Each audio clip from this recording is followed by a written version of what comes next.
Paul, having noted that the care of him by the Philippians had flourished again, his words. He now notes that what was given to him was a blessing beyond basic needs. He states this by saying, not that I speak in regard to need. The I here is emphatic. It is his way of saying that his needs were always met and that what they gave to care for him brought him above that basic state. Okay, once again, what is the basic state that you can say I am content in?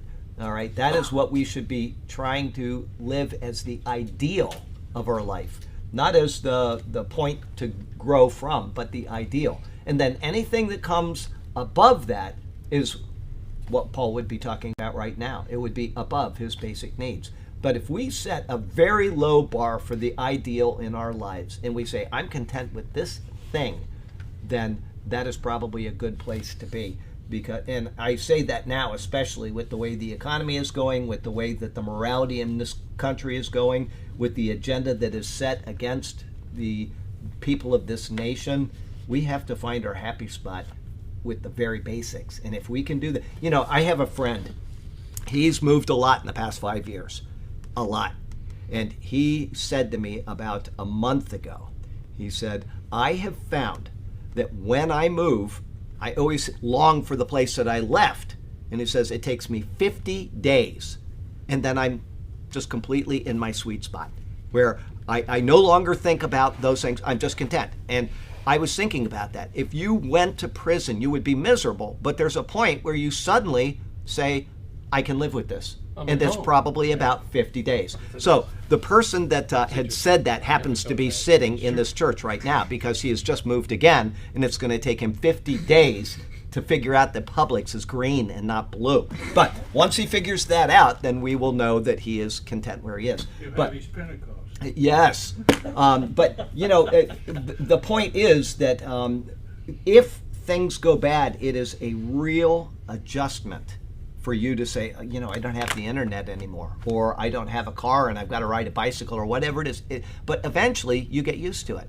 And so if you can just keep that in mind, that it's not the end of the world, and that's really important because what happened in the financial crashes, every time there's a financial crash, you always hear about people jumping out of buildings in New York City. They cannot adapt to that, and they think I've lost everything.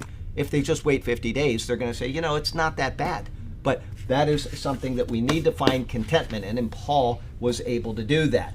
I'll read that again. The I here, I, is emphatic. It is his way of saying that his needs were always met, and that what they gave to care for him, brought him to above that basic state. If he did not receive their care, he would still make do.